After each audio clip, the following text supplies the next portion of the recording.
मैं आज तारानगर की धरती पे जीवन में पहली बार आया। अपनी 14 सूत्री इन मांगों को लेके, फिर भी आप इतनी संख्या में यहाँ पे मिले, मेरे साथ दौड़े भी, ये इस बात को प्रमाणित करता है कि ये मांगे अकेले बलजीत यादव की नहीं है। ये मांगे 36 कौम के बेरोजगार युवाओं की हैं, ये मांगे किसानों की है, ये मांगे नरेगा के काम करने वाले कार्मिकों की, मजदूरों की हैं, जिन्हें पूरी मजदूरी नहीं मिलती। मैं पिछले 4 साल से राजस्थान की विधानसभा में जवान की, किसान, मजदूर की, कर्मचारियों की विभिन्न मांगों को रखता आ रहा हूं। मैंने सरकार को बताने का प्रयास किया कि देश को आजाद हुए 75 साल हो गए, किसान और मजदूर सुन ले 75 साल पहले भी बेटी की शादी करता तो कर्जा लेता था, और आज भी बेटी की शादी करता है तो उसको कर्जा लेना पड़ता है।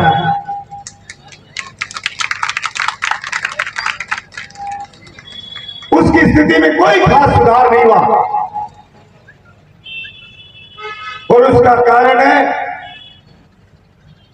कि किसान की फसल को सरकार सही दाम पे नहीं खरीदती। मैंने विधानसभा में बताया कि 1967 में मैंने आंकड़े दिए सरकार को, आईएएस की तनख्वाह 1 महीने की थी 250 रुपए, वो बढ़कर के हो गई है 3.5 लाख रुपए,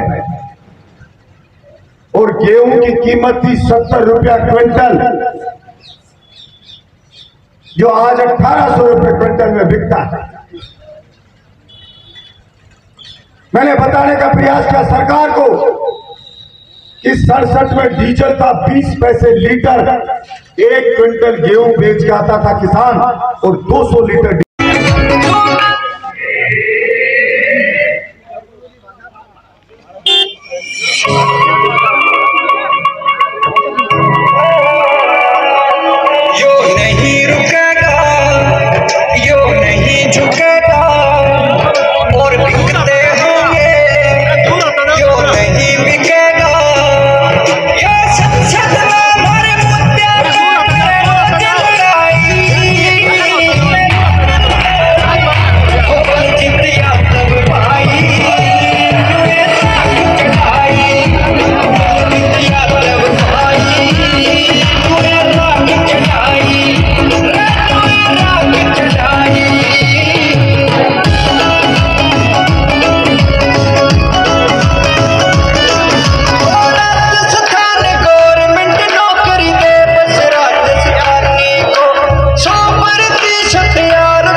राधे साहब जी आगे विजय जी एक सेकंड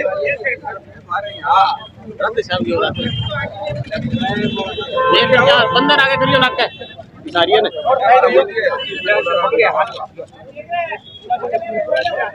हम एक एक करा अंजल वाजी ले एक सुरेंद्र जी पीछे एक फोटो हां दो चार भाई के जो मिला आरा किधर भाई आया कर व्हाट्सएप पर दिया बोले बता दे दिक्कत रहा ये बच्चे यहां के युवा एक फोटो ले लो भाई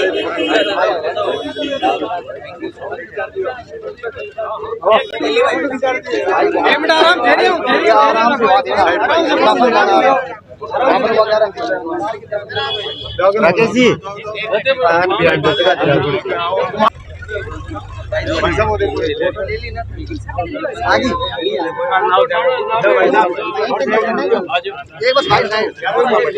एक बार आ जाना।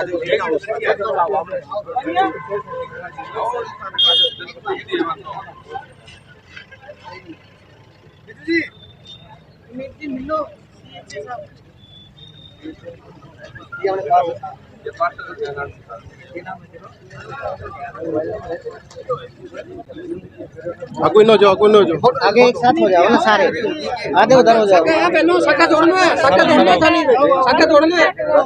आपको साथ दौड़ना है भाई साहब के साथ, ठीक है ना? अभी साथ दौड़ना है, थोड़ा बहुत दौड़ लिया। अभी भी विधानसभा में इसको रखा था, दोबारा रखेंगे। 10 साल से क्या हार आने में आप पर आस है, आप पर आस है, बस देख लो सर, बहुत दुखी है। और धरना भी चल रहा है अभी।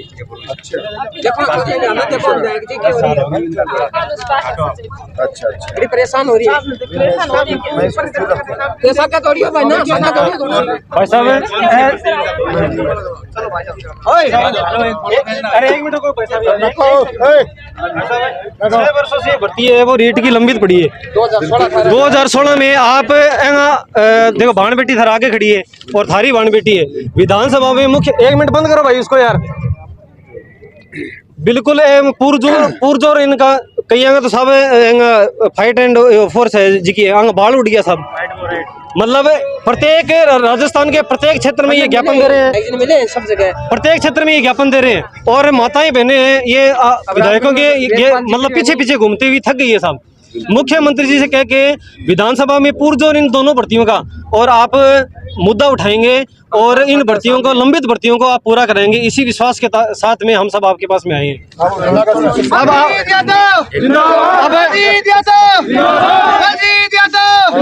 एक मिनट बलजीत यादव तो संघर्ष करो, तो संघर्ष करो। एक मिनट इन सभी भर्तियों की लंबित पिछली 4 साल से मैं राजस्थान सरकार से ये मांग करता आ रहा हूँ कि कितनी ऐसी भर्तियां हैं जिन्हें पूरा नहीं किया गया। कोई विसंगति के कारण कोर्ट में फंस गई, कोई किसी कारण फंस गई। जैसे अब ये रीट 2016 है, 18 है, ये फंसी हुई है। ANM 2013 है।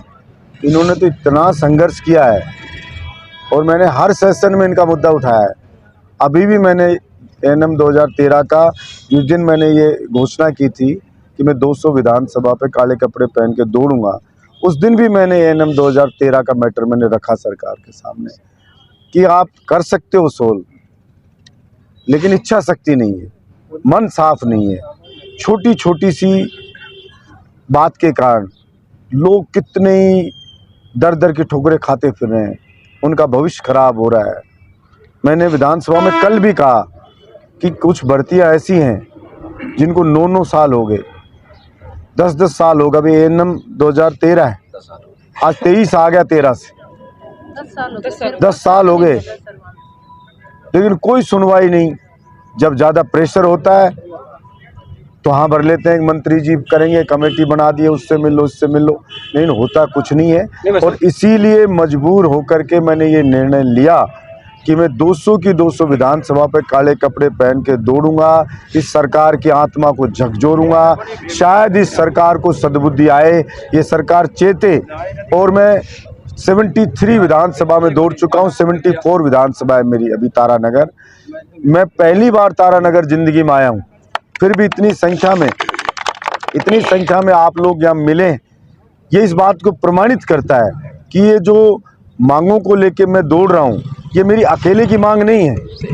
अगर मेरी मांग है, ये 36 कौम के बेरोजगार युवाओं की मांग है, ये राजस्थान की 8 करोड़ जनता की मांग है। मैंने सरकार से कहा है कि भाई 5 लाख भर्तियां निकालो, ये भर्ती अनकम्प्लीट है, इनको कंप्लीट करो, पूरी करो इनको भर्तियों को, ये विसंगति है इनको दूर करो। और सरकार कोई भी हो, उसका दायित्व होता है कि वो अपने नागरिकों के चेहरे पे मुस्कान लाए, ना कि उनकी आंखों में आंसू लाए। और जो आंखों में आंसू जनता के लाती है जो सरकार, उस सरकार का नाश हो जाता है। नहीं भाई साहब, इसमें क्या हुआ कि इसमें कई लोगों ने तो आत्मदाह भी कर लिया। मुझे ध्यान नहीं मेरे भाई, तो आप विधानसभा में अरे मेरे भाई आपसे ज्यादा उठाता आ रहा हूँ, आपसे ज्यादा उठा दूं, मुझे ध्यान है इनकी पीड़ा, मैं तो शुरू से विधानसभा शुरू है साहब, और आप इसका मुद्दा इन सभी भर्तियों का आप इस विधानसभा में जरूर रखेंगे, ऐसी आशा है। बिल्कुल बिल्कुल बिल्कुल बिल्कुल रखेंगे, बिल्कुल रखेंगे, बिल्कुल रखेंगे। एक सेकंड इन्हें देख रहे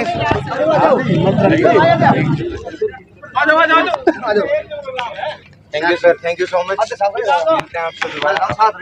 तारानगर में आपका स्वागत है। बिल्कुल बिल्कुल बिल्कुल।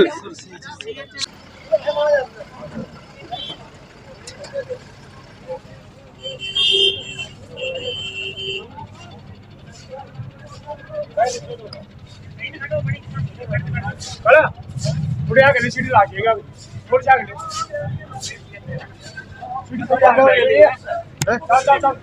फोटो कभी में काट लाओ वीडियो।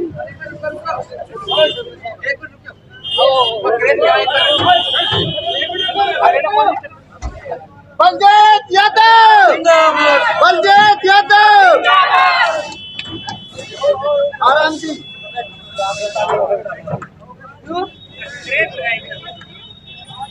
बलदेव यादव जिंदाबाद, बलदेव यादव जिंदाबाद, बलदेव यादव जिंदाबाद, बलदेव यादव जिंदाबाद, बलदेव यादव जिंदाबाद।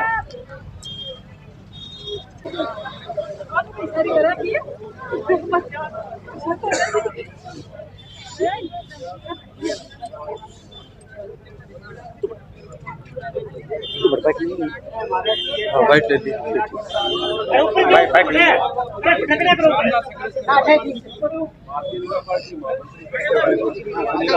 सामने होइयो सुनीला तकना आप जी सामने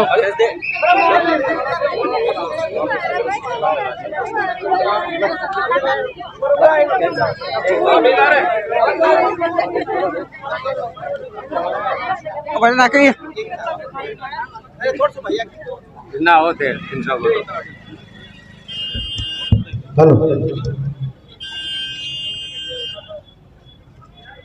बाबा साहब अमर रहे, बाबा साहब अमर रहे, बाबा साहब अमर रहे, बाबा साहब अमर रहे। बलजीत यादव जिंदाबाद, बलजीत यादव जिंदाबाद, बलजीत यादव जिंदाबाद।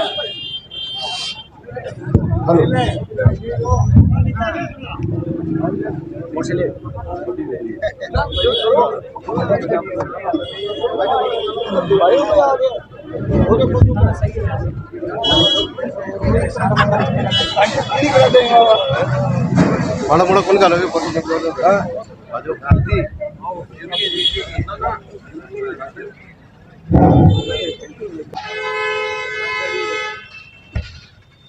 मैंने सरकार को बताने का प्रयास किया कि देश को आजाद हुए 75 साल हो गए,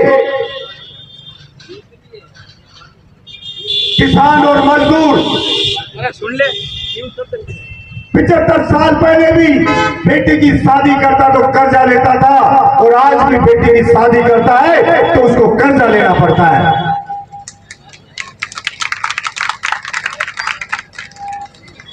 उसकी स्थिति में कोई खास सुधार नहीं हुआ,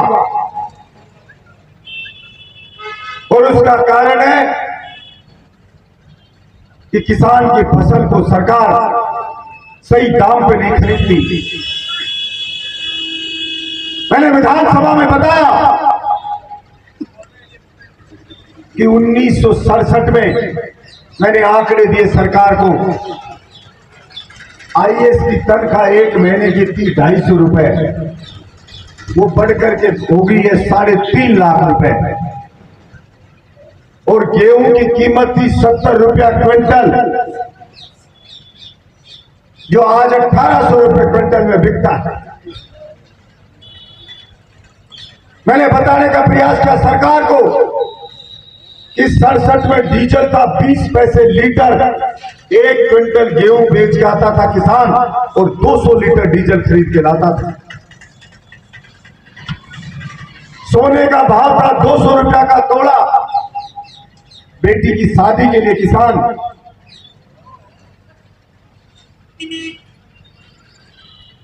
2.5 क्विंटल गेहूं देके और 1 तोड़ा सोना खरीद के लिया था।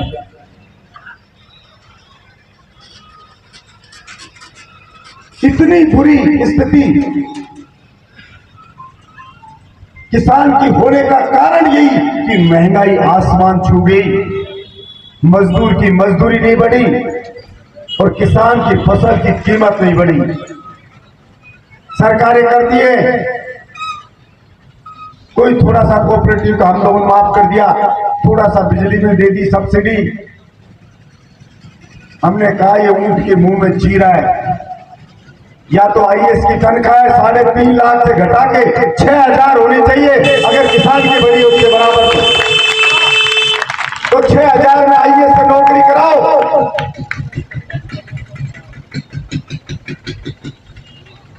कौन किसान आईएएस की तरह गाड़ी खरीद सकता है? उसका बेटा बेरोजगार है, नौकरी नहीं मिल रही, पिता परेशान है, कर्जा नहीं चूक रहा, या तो भर्ती निकलती नहीं, निकलती है कोई विसंगति में फंस जाती है, किसी को भर्ती को पूरी ही नहीं करते, सीट घटा देते हैं। ये एएनएम 2013 कितना आंदोलन कब से कर रही है? 10 साल हो गए।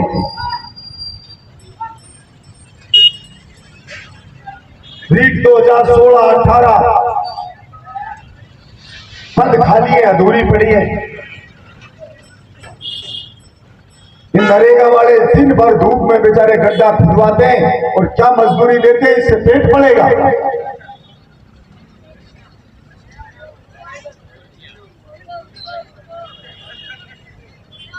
भ्रष्टाचार चरम पे है। जो भ्रष्टाचारी है वो करोड़पति बनता जा रहा है, अरबपति बनता जा रहा है।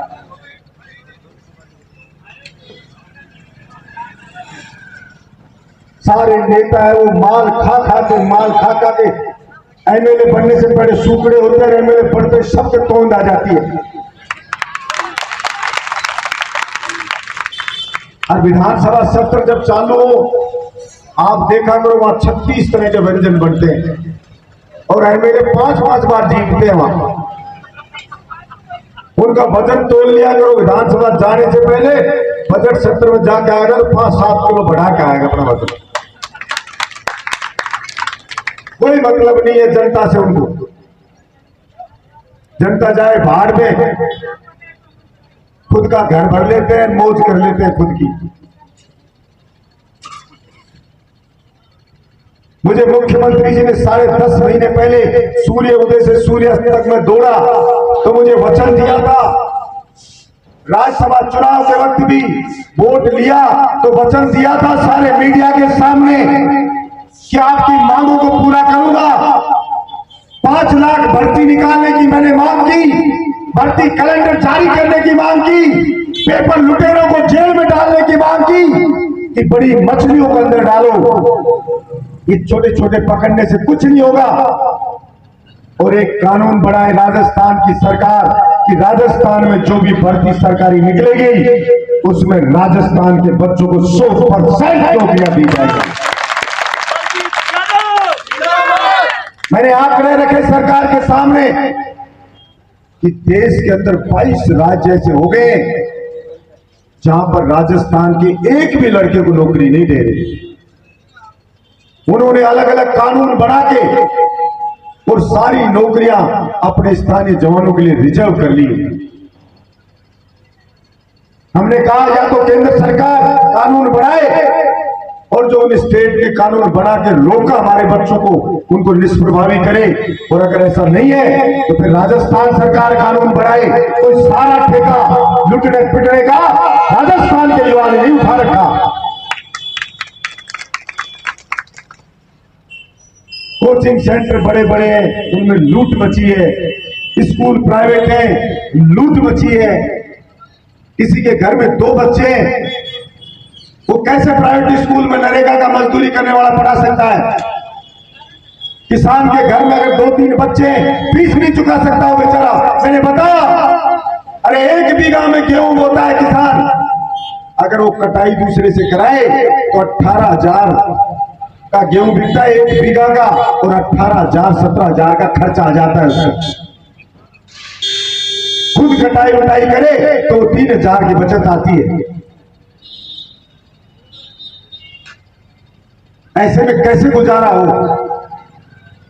इस देश में ऐसा नहीं चल सकता कि कोई वर्ग तो मरता रहे और 1-2% इस देश को लूटते रहे। मैंने विधानसभा में कहा, मैं निर्दलीय एमएलए हूं, मैंने मेरे विधानसभा क्षेत्र में 36 कौम के युवाओं के लिए निःशुल्क कोचिंग खोली है। कोई आए फ्री पढ़े, कोई पैसा नहीं लगेगा, और उसमें मेरे पैसे खर्च नहीं हुए। मैंने कॉलेज के लेक्चरर से रिक्वेस्ट की कि गुरुजी मेहनत का ईमानदार के बच्चों को पढ़ाओगे तो पुण्य मिलेगा आपको। किसी ने कहा मैं 2 घंटे फ्री पढ़ा के जाऊंगा, किसी ने कहा 1 घंटे फ्री पढ़ा के जाऊंगा, और कोचिंग फ्री चालू होगी। मैंने राजस्थान की सरकार से बताया सरकारी स्कूलों की हालत खराब है, चपरासी तक नहीं है, झाड़ू निकालने वाला, छत टपक रहे, फर्नीचर नहीं है। स्मार्ट क्लास का जमाना आ गया, लेकिन वहां कोई लेना देना ही नहीं है। मैंने उदाहरण दिया, मैं निर्दलीय एमएलए हूं, मेरे विधानसभा क्षेत्र के सरकारी स्कूलों में मैं गार्डन बना रहा हूं, ट्रैक बना के दे रहा हूं, स्मार्ट क्लास बनाई है, और जिनमें बच्चों की संख्या अच्छी है उन स्कूलों में स्विमिंग पूल बना करके मैंने सरकारी स्कूल में दिए।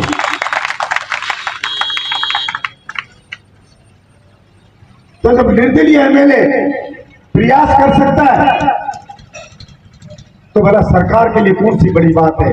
जयपुर में मेट्रो चला रहे हो, हजारों करोड़ रुपया खर्च रहे हो, और मेट्रो खाली दौड़ रही है।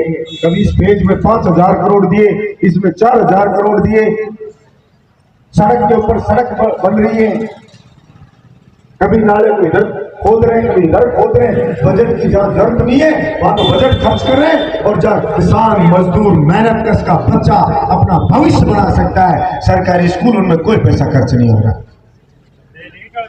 क्या सरकार तारानगर में निःशुल्क कोचिंग यहाँ के बच्चों के लिए नहीं खोल सकती?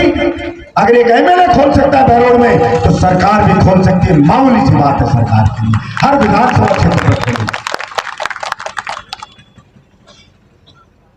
लेकिन चुनाव के वक्त सिर्फ बातें होती है, तब किसान याद आता है, मजदूर जवान याद आता है, और चुनाव जीतने के बाद सब भुला दिए जाते हैं। कोई भी सरकार आए 4 साल तक तो कोई भर्ती नहीं निकालती, चुनावी वर्ष में कोई भर्तियां निकालती है, उनको भी कभी अटका देती है, कभी कम कर देती है। और इस बार तो बजट में एक भी भर्ती नहीं निकाली सरकार ने। लेकिन जब जवान सड़क पे दौड़े तो मुख्यमंत्री ने रिप्लाई में कहा कि मैं 1 लाख भर्तियों की घोषणा करता हूं। हमने कहा घोषणा से नहीं चलेगा, ये डेट बताओ, किस डेट को परीक्षा होगी, किस डेट को रिजल्ट दोगे, और किस डेट को ज्वाइनिंग दोगे, ये बताए सरकार हमारे बारे में। केवल घोषणा से नहीं चलेगा। भ्रष्टाचार में लूट मच रही। मैंने सरकार से कहा, हमारे बहरोड विधानसभा में मैंने फ्लक्स लगा रखे बड़े बड़े, अगर कोई आपसे रिश्वत मांगे तो आप विधायक को आके बताओ, आपका काम कराने की जिम्मेदारी मेरी। उस भ्रष्टाचारी को जेल भेजेंगे और 51,000 का इनाम देकर सम्मानित करता हूं जो भ्रष्टाचार की शिकायत करता है उसको। और अभी तक 27 अधिकारियों को जेल भिजवा चुके। तो जिस राजस्थान सरकार के पास एसीबी पूरी ताकत है, क्या वो भ्रष्टाचार पे प्रभावी चोट नहीं कर सकती?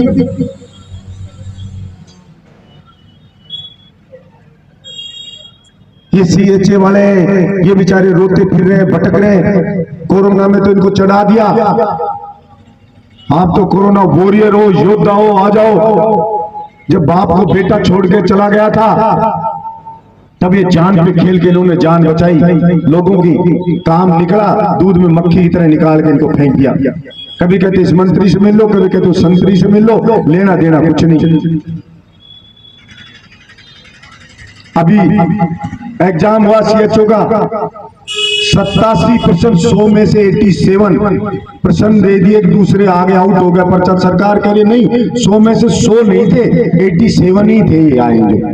अरे भले आदमी 87 पढ़ने वाला बच्चा, किसी का आएगी क्या परसेंटेज? एक के भी नहीं आएगी और वो सेलेक्ट हो जाएगा। मैं भीनमाल में गया तो मुझे बच्चों ने बताया, सिपाही की परीक्षा देने गए थे, इतना टफ पेपर दे दिया जैसे कोई आईएएस का पेपर दे दिया हो। बोले हम तो रोते आ गए। अब 2 ट्रक चलाने वाले थे, 10-10 लाख पेपर खरीद के लाए, 2 ट्रक चलाने वाले पुलिस में भर्ती हो। ये हालात है राजस्थान की। हमने सरकार से कहा, पहले पुलिस कांस्टेबल भर्ती करते थे तो दौड़ा के देखते थे, स्टेमिना देखते थे, जिसमें गांव का बच्चा सेलेक्ट होता था क्योंकि उसमें स्टेमिना होता है। तो कांस्टेबल बहादुर चाहिए, बलिष्ठ चाहिए, जो गुंडे से लड़ सके। पहले के जैसे भर्ती होनी चाहिए। अब पता नहीं कैसे किस तरीके से कांस्टेबल की भर्ती करने लगे। गांव का आदमी फौज में जाता था, फौज में भर्ती बंद कर दी। ना फौज में भर्ती होगी ना पुलिस में भर्ती होगी। वो गांव का आदमी, पानी जमीन का सूख गया, हर चीज की महंगाई बढ़ गई। अब उसके पास एक ही चारा बच गया कि उसकी जमीन को खरीद लो। धीरे धीरे पूंजीपति उसकी जमीन को खरीद लेंगे और बंधुआ मजदूर बना करके उसको रख लेंगे। इसलिए ये संकट किसान की फसल पे ही नहीं है, ये किसान की नस्ल पे भी संकट खड़ा हुआ है। अगर हम अब नहीं जगे तो हमारा अस्तित्व खतरे में पड़ जाएगा। जो किसान धरती का मालिक कहलाता है, उसके आगे बहुत बड़ा संकट खड़ा है। मैं समझता हूं सरकार को सद्बुद्धि आएगी, सरकार चेतेगी और हमारे सारे जनप्रतिनिधि भी सरकार पे ऐसे ही दबाव बनाएंगे जैसे एमएलए की तनख्वाह बढ़ाने के लिए दबाव बनता है कि तनख्वाह बढ़ा दी जाए एमएलए की, तो सारी पार्टियां सब एक हो जाती हैं और 5 सेकंड में सारे एमएलए की तनख्वाह बढ़ा दी जाती है।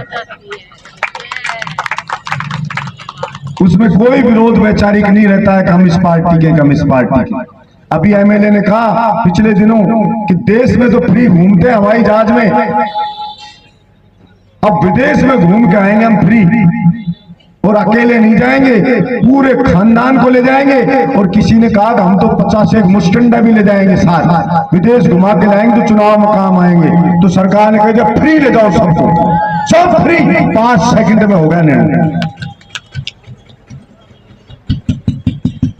और जवान के लिए बिल लाने की बात हो, कानून बनाने की बात हो, तब कहते हैं कमेटी बनाई है, रिपोर्ट आने दो, रिपोर्ट नहीं आई।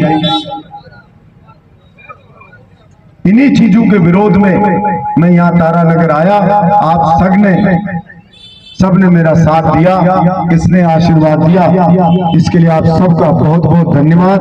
और जीवन में कभी भी आपने मेरा साथ दिया है, मुझे भी कभी भी याद किया।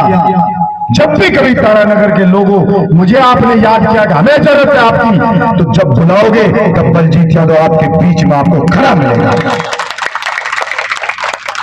और जयपुर कभी भी आप आओ, मेरे घर के दरवाजे खुले, कोई भी आपका काम हो, पूरी जान लगाऊंगा आपका काम करने के लिए।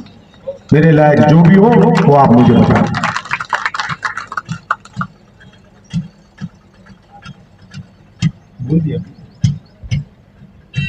आप सभी का बहुत बहुत धन्यवाद। हमारे सीएचए के जो भी साथी हैं उनका भी, एएनएम 2013 भी, 3rd ग्रेड टीचर की भी हमने ट्रांसफर की मांग की, इंटर डिस्कॉम ट्रांसफर के लिए पॉलिसी बने, ये मैंने मांग की कल भी कि 22 साल से अपने बच्चों के पास नहीं रह पा रहे। जब सबको सुविधा मिल रही है ट्रांसफर की, तो भला इनको क्यों वंचित किया जाए। आशा रखता हूं सरकार जरूर सकारात्मक सोच रखते इस पर निर्णय करेगी। उन्हें बहुत बहुत धन्यवाद। जय हिंद, जय राजस्थान।